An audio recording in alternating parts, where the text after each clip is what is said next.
Hello friends, நான் உங்கள் பிரேம்குமார். இன்றைக்கி நம்ம வீடியோவில் என்ன பார்க்க போகிறோம்னா, இன்டர்நெட் ப்ரோட்டோகால், அதாவது ஐபினா என்னன்னு பார்க்க போகிறோம். ஐபினா என்ன, அது எங்கே யூஸ் பண்ணுறாங்க, அது எப்படி யூஸ் ஆகுது அப்படின்றத பற்றி தான் பார்க்க போகிறோம். ஸோ ஃபஸ்ட்டு நம்ம ஐபி பற்றி தெரிஞ்சுக்க முன்னாடி அது எங்கெங்கே யூஸ் பண்ணுறோம்னு தெரிஞ்சுக்கணும். மேக்ஸிமம் நீங்கள் ஒரு இன்டர்நெட் யூஸ் பண்ணிங்கன்னா அதில் ஐபின்ற ஒரு கான்செப்ட் இருந்துகிட்டே தான் இருக்கும். ஏன்னா உங்களோட ப்ரௌசரோ இல்லை உங்கள் இன்டர்நெட் சர்வீஸ் ப்ரொவைடரோ உங்களுக்கு ஒரு ஐபியை தனியாக ஸ்பிட் பண்ணி கொடுத்தா உங்கள் இன்டர்நெட்டே யூஸ் பண்ண வைப்பாங்க. ஃபார் எக்ஸாம்பிளாக சொல்லணும்னா, இப்போ நீங்கள் ஒரு வீடியோவோ இல்லை சாங்கோ டவுன்லோட் பண்ணுறீங்கன்னா அது எப்படி டவுன்லோட் பண்ணணும்னு உங்கள் டிவைஸில் டவுன்லோட் ஆகுது, அதுதான் கான்செப்ட். பார்த்தீங்கன்னா நீங்கள் ஒரு டவுன்லோட் கிளிக் கொடுக்குறீங்கன்னா அது உங்களோட டிவைஸோட ஐபி அட்ரஸை காப்பி பண்ணி வச்சுக்கோ. அந்த ஐபிக்கு அதோட சோர்ஸை வந்து சென்ட் பண்ணணும். ஸோ உங்களோட ஐபி மூலயமா தான் உங்களோட ஃபைல் வந்து உங்களுக்கு ஷேர் ஆகுது. நீங்கள் ஒரு ஃபைலை அனுப்பணுனாலும் சரி, அங்கேருந்து ஒரு ஃபைல் வரணுனாலும் சரி, இந்த ஐபி தான் உங்களுக்கு யூஸ்ஃபுல்லாக இருக்குது. அது மட்டும் இல்லை, பேசிக்காக உங்கள் மொபைல் வந்து ஒரு இன்டர்நெட்டில் கனெக்ட் ஆகணும்னா ஐபி தான் யூஸ் ஆகுது. இப்போ நீங்கள் உங்கள் ப்ரௌசரில் போய்ட்டு நீங்கள் ஒரு சர்ச் பண்ணுறீங்கன்னா, எக்ஸாம்பிள் ஒரு கூகுள்னு சர்ச் பண்ணுறீங்கன்னா, அந்த ப்ரௌசருக்கு உங்களோட கூகுள்ன்ற ரிக்வெஸ்ட்டை அதோட டிஎன்எஸ் சர்வருக்கு அனுப்பும். டிஎன்எஸ் சர்வர் வந்து அந்த ரிக்வெஸ்ட்டை வாங்கி அதை ரீட் பண்ணிவிட்டு அந்த கூகுளுக்கு ஈக்குவலான ஐபி அட்ரஸை உங்களோட ப்ரௌசருக்கு சென்ட் பண்ணணும். அந்த ப்ரௌசர் மறுபடியும் அதோட சர்வருக்கு, கூகுளோட சர்வருக்கு அனுப்பி அந்த ரிக்வெஸ்ட் எடுத்து உங்களுக்கு அந்த கூகுள் வெப்சைட் ஷோ ஆகும். இப்போ ஏன்ப்பா இதை பற்றி பேசணும்னு கேட்டிங்கன்னா, போன வீடியோவில் நான் ஐபி பற்றி சொல்கிறேன்னு சொல்லியிருந்தேன். ஸோ அதனால் ஐபி பற்றின ஃபுல் ப்ரீஃப் எக்ஸ்பிளனேஷனும் இந்த வீடியோவில் கொடுத்துருக்கேன். ஸோ வாங்க வீடியோக்குள்ளே போகலாம். ஐபியில் மொத்தம் 2 டைப்ஸ் இருக்குது. ஃபர்ஸ்ட் டைப் பார்த்தீங்கன்னா IPv4, செகண்ட் டைப் பார்த்தீங்கன்னா IPv6. IPv5 எங்கே காணுன்னு கேட்டிங்கன்னா, IPv5 கொண்டு வந்தாங்க. அது சம் கம்பெனிஸ் மட்டும் ட்ரை பண்ணாங்க. ஸோ அதோட யூசர் லெவல் வந்து கொஞ்சம் அதிகமாக இருக்கிறதுனால IPv5 பிரேக் பண்ணிவிட்டு IPv6 வந்து எல்லாம் யூஸ் பண்ண ஆரம்பிச்சிட்டாங்க. IPv4 வந்து IPv6க்கு ஏன் போனாங்கன்னா, நம்பர் ஆஃப் யூசர்ஸ், அதாவது இன்டர்நெட் யூஸ் பண்ணக்கூடிய மக்களோட எண்ணிக்கை அதிகமானதுனால IPv4 வந்து IPv6க்கு போயிட்டாங்க. ஸோ ஃபர்ஸ்ட் IPv4 நான் பார்ப்போம். இது இன்டர்நெட் ப்ரோட்டோகால் வெர்ஷன் 4, இதுதான் இதோட அப்ரிவேஷன். IPv4ஓட பிட் வந்து 32 பிட். இது வந்து மேக்ஸிமம் 2^32 போட்டிங்கன்னா 4.3 பில்லியன் யூசருக்கு தான் ஒரு டைமில் 4.3 பில்லியன் யூசர் வந்து ஒரு ஐபியை பிரித்து கொடுக்க முடியும். அப்போ வேர்ல்டு லெவலில் பார்த்தீங்கன்னா 7 பில்லியனுக்கு மேலே யூசர்ஸ் இருக்காங்க. ஸோ அப்போ 4.3 பில்லியன்றது பத்தலை, அதனால IPv6க்கு போனாங்க. அப்போது IPv4ஓட ஒரு எக்ஸாம்பிள் கொடுத்துருக்கேன் பாருங்க, 196.168.0.1. இது ஒன்று 3 வேல்யூஸாக இருக்கும். அதாவது ஆக்டல் வேல்யூஸாக பிரித்து கொடுத்துருப்பாங்க. மொத்தமாக 4 டிவிஷனை பிரிச்சிருப்பாங்க. மேக்ஸிமம் ஒரு டிவிஷனில் 3 வேல்யூஸ் வரைக்கும் எடுக்க முடியும். இது ஆக்டல் வேல்யூன்றதுனால இது பைனரி எழுதுனா கொஞ்சம் பெருசாக இருக்கும். 0s 1s காம்பினேஷனில் வரும்போது, அதனால் அதை ஆக்டல் எழுதியிருப்பாங்க. நெக்ஸ்ட் பார்த்தீங்கன்னா IPv6. IPv6 வந்து இன்டர்நெட் ப்ரோட்டோகால் வெர்ஷன் 6, இதான் அப்ரிவேஷன். இது 128 பிட், அதாவது சைஸ் வந்து இன்னும் கொஞ்சம் இன்க்ரீஸ் ஆகும். ஸோ வேல்யூஸ் வந்து இன்க்ரீஸ் ஆகும்போது யூசரோட ஐபி லெவலும் கொஞ்சம் இன்க்ரீஸ் ஆகும். இது மூலயமா 2^128 போட்டிங்கன்னா 3408 ட்ரில்லியன், அதாவது நம்ம மேக்ஸிமம் 7 பில்லியன் யூசர்ஸ் தான் நம்ம வேர்ல்டு லெவலில் இருக்கோம். பட் இது மூலயமா, இந்த IPv6 மூலயமா 3408 ட்ரில்லியன் யூசருக்கு வந்து அட்டன் டைம்ல நம்ம கொடுக்க முடியும். ஸோ இந்த ஐபி அட்ரஸ்லாம் தீர்றதுக்கு பல நூற்றாண்டுகள் ஆகும். ஸோ நம்ம யூசர்ஸ் லெவலில் ஒரு ஆளுக்கு 10 டிவைஸ் வச்சிருந்தா கூட நம்மளால இந்த ஐபி மூலமா ஸ்ப்ளிட் பண்ணி கொடுக்க முடியும். நெக்ஸ்ட் என்னன்னு பார்த்தீங்கன்னா, டைப்ஸ் ஆஃப் ஐபி கிளாஸ். ஐபியில் மொத்தம் 5 லெவல் ஆஃப் கிளாஸஸ் இருக்கு.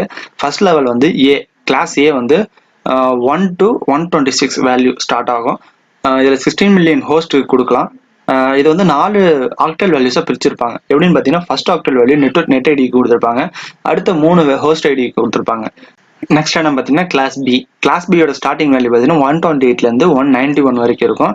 இது 64K யூசருக்கு பிரித்து கொடுக்க முடியும்.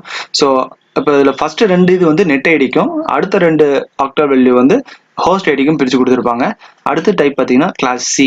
இதோட ஸ்டார்டிங் வேல்யூ 192 to 223.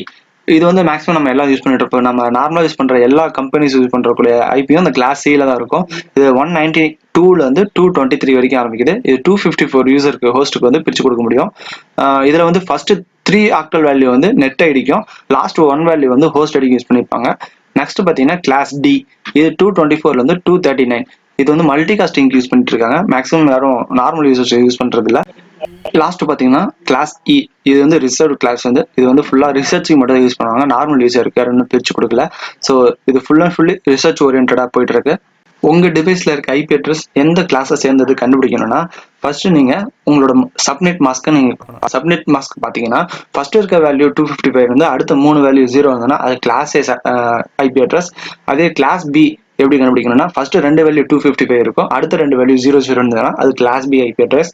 அடுத்து பார்த்தீங்கன்னா 3 வேல்யூ, ஃபர்ஸ்ட் 3 வேல்யூ 255 இருந்து அடுத்த லாஸ்ட் 1 வேல்யூ மட்டும் 0 இருந்ததுன்னா அது கிளாஸ் சி ஐபி அட்ரஸ். இதை வச்சு உங்களோட ஐபி அட்ரஸ் எந்த கிளாஸை சேர்ந்ததுன்னு கண்டுபிடிச்சிடலாம். ஐபியில் மொத்தம் 2 டைப்ஸ் இருக்கு. Static IP, dynamic IP. Dynamic ஐபினா ஃபர்ஸ்ட் நம்ம அதை என்ன பார்ப்போம். அடுத்து ஸ்டாட்டிக் ஐபி உங்களுக்கு ஈஸியாக புரிஞ்சிடும். டைனமிக் ஐபினா ஒன்றும் இல்லை.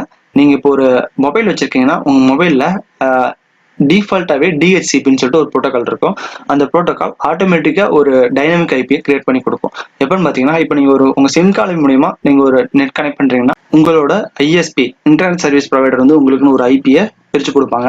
இல்லை நீங்கள் அடுத்தவங்களோட ஃப்ரீ ஒய்ஃபை இல்லை பப்ளிக் ஒய்ஃபை நீங்கள் யூஸ் பண்ணுறீங்கன்னா அப்போ உங்களோட டிஹெச்சிபின்ற ப்ரோட்டோகால் வந்து உங்களுக்கு ஒரு டைனமிக் ஐபியை கிரியேட் பண்ணி கொடுக்கும். இது ஸ்டாட்டிக் ஐபி அப்படின்னு பார்த்தீங்கன்னா ஒரு கான்ஸ்டன்டான ஐபி, அது எல்லாருக்கும் பொதுவானது. எக்ஸாம்பிள் பார்த்தீங்கன்னா கூகுளோட ஐபி வந்து கான்ஸ்டன்ட், எல்லாருக்குமே பொதுவானது. நீங்க போட்டாலும் அந்த கூகுள் சைட்குள்ள போதும், வேற ஒருத்தவங்க போட்டாலும் கூகுள் சைட் தான் போகும். ஸோ டைனமிக் ஐபி பார்த்தீங்கன்னா ஒரு ஐபி இருக்குன்னா அது இங்க யூஸ் பண்ணும்போது ஒருத்தவங்க தான் இருக்கும், அங்க வேற ஒருத்தவங்க வேற ஒரு பிளேஸ்ல அதே ஐபி வேற ஒரு இடத்துல யூஸ் பண்ணிட்டு இருப்பாங்க. பட் ஸ்டாட்டிக் ஐபி அப்படி கிடையாது. அவங்க ஒரு டொமைன் வாங்கியிருப்பாங்க, அந்த டொமைனுக்கு பர்டிகுலர் அமௌண்ட் பே பண்ணி அந்த ஐபி அட்ரஸை பர்மனெண்டா அவங்க வாங்கி வச்சிருப்பாங்க. எக்ஸாம்பிள் பார்த்தீங்கன்னா கூகுளோட ஐபி அட்ரஸ் நாங்க நோட் பண்ணி கொடுத்துருக்கோம் பாருங்க, 172.217.12.206 இதான் உங்களோட ஐபி அட்ரஸ். அதாவது நீங்க உங்க ப்ரௌசர்ல போயிட்டு கூகுள் டைப் பண்றதுக்கு இந்த ஐபி அட்ரஸ் டைப் பண்ணீங்கன்னா டேரக்டா அந்த சைட்குள்ள போயிடும். நம்மளால இந்த ஐபி அட்ரஸை ஞாபகம் வச்சுக்க முடியலன்னு சொல்லிட்டு தான் அந்த டிஎன்எஸ்ன்ற சர்வரை நம்ம யூஸ் பண்ண ஆரம்பிச்சோம். உங்க ப்ரௌசர் வந்து அதோட டிஎன்எஸ் சர்வர்ல உங்களோட ஐபி அட்ரஸ், அதாவது நீங்க கொடுக்குற வேல்யூ அந்த லெட்டர்ஸை ஐபி அட்ரஸோட கம்பேர் பண்ணி அந்த ஐபி அட்ரஸை எடுத்து திரும்ப அதோட சர்வருக்கு அனுப்பி தான் அது ரிக்வெஸ்ட் வாங்கும். ஸோ நீங்க டேரக்டா உங்களோட ஐபி அட்ரஸ் ஞாபகம் வச்சிருந்தீங்கன்னா ஈஸியா அந்த இதை எடுத்துடலாம். அப்போ நெக்ஸ்ட் பாத்தீங்கன்னா பப்ளிக் ஐபி. பப்ளிக் ஐபினா ஒன்றும் கிடையாது, எல்லாருக்கும் காமனான ஒரு ஐபி அட்ரஸ். அதாவது ஒரு டொமைன் வாங்கியிருந்தாங்கன்னா அந்த ஐபி அட்ரஸ் வந்து அவங்களுக்கு தான், அந்த ஐபியை வேற யாரும் எங்கேயும் யூஸ் பண்ண மாட்டாங்க. ஸோ அந்த ஐபி அட்ரஸ் தான் பப்ளிக் ஐபி. அதாவது எக்ஸாம்பிள் சொன்னா ஸ்டாட்டிக் ஐபி தான் பப்ளிக் ஐபியா ஒர்க் ஆகும். ஸோ பப்ளிக் ஐபி வந்து உங்களோட பப்ளிக் ஐபி நீங்க எப்படி செக் பண்ணணும்னா ஐபி செக்னு சொல்லிட்டு ஒரு சைட் கொடுத்துருக்க பாருங்க, அதுல போய் செக் பண்ணீங்கன்னா உங்களோட கரண்ட் பப்ளிக் ஐபியை அது ஷோ பண்ணும். நெக்ஸ்ட் டாபிக் என்னன்னு பாத்தீங்கன்னா பிரைவேட் ஐபி. பிரைவேட் ஐபினா ஒன்றும் கிடையாது. இப்போ நீங்க ஒரு ஸ்கூல் காலேஜஸ்லாம் பார்த்துருப்பீங்க, ஒரு 100 சிஸ்டம் இருக்கும், 100 சிஸ்டம்க்கும் தனித்தனியா இன்டர்நெட் கனெக்ஷன் வாங்க முடியாது. ஸோ அவங்க என்ன பண்ணிருப்பாங்க, ஒரே ஒரு இன்டர்நெட் கனெக்ஷனை வாங்கி ரவுட்டர்ஸ் யூஸ் பண்ணி அதை ஸ்ப்ளிட் பண்ணி கொடுத்துருப்பாங்க. ரவுட்டர் என்ன பண்ணணும்னா அந்த ஐஎஸ்பி ப்ரொவைடர் தர ஒரு ஐபி அதை வாங்கி வச்சுக்கிட்டு அந்த ரவுட்டர் வந்து தனியா ஓனாவே சம் ஐபியை கிரியேட் பண்ணி அந்த டிவைஸ் கொடுத்துருக்கோம். அது மூலயமா அந்த ஐபி யூஸ் பண்ணி அந்த டிவைஸ் வந்து ரவுட்டரை கம்யூனிகேட் பண்ணும். இந்த ரவுட்டர் இதோட ஐபி அட்ரஸ் வச்சு அந்த இன்டர்நெட் ப்ரொவைடர் மூலமா சர்வரை கனெக்ட் பண்ணி டீடைல்ஸ் எடுத்து உங்களுக்கே கொடுத்துரும். ஸோ இதுதான் ஐபியோட யூசேஜ். நீங்க ஒரு 100 டிவைஸ் கனெக்ட் பண்ணாலும் ஓனாவே உங்க ரவுட்டர் அதுக்குன்னு ஒரு ஐபி கிரியேட் பண்ணி கொடுக்கும். இந்த ஐபி அட்ரஸ் வந்து அந்த ரவுட்டருக்கு மட்டும் தான் தெரியும். அந்த இன்டர்நெட் கனெக்ஷன்ல இருந்து வெளியே இருக்க எந்த டிவைஸ்க்குமே அந்த ஐபி பத்தி தெரியாது. ஸோ அந்த ஐபி வந்து அந்த ரவுட்டரோட முடிஞ்சிடும். இது வந்து அதனாலதான் இது பிரைவேட் ஐபின்னு சொல்றாங்க. ஓகே ஃப்ரெண்ட்ஸ், இந்த வீடியோ மூலமா உங்களுக்கு ஐபி பத்தின ஒரு பிரீஃப் எக்ஸ்பிளனேஷனை இந்த வீடியோவில் நான் கொடுத்துருக்கேன். உங்களுக்கு இது யூஸ்ஃபுல்லா இருக்கும்னு நினைக்கிறேன். ஸோ உங்களுக்கு இந்த வீடியோ பிடிச்சிருந்தா லைக் பண்ணுங்க, ஷேர் பண்ணுங்க, மறக்காம சப்ஸ்கிரைப் பண்ணுங்க. இந்த வீடியோல ஏதாவது டவுட் இருந்ததுன்னா கீழே கமெண்ட் பண்ணுங்க, நான் கண்டிப்பா உங்களுக்கு ரிப்ளை பண்றேன். ஓகே ஃப்ரெண்ட்ஸ், பாய்.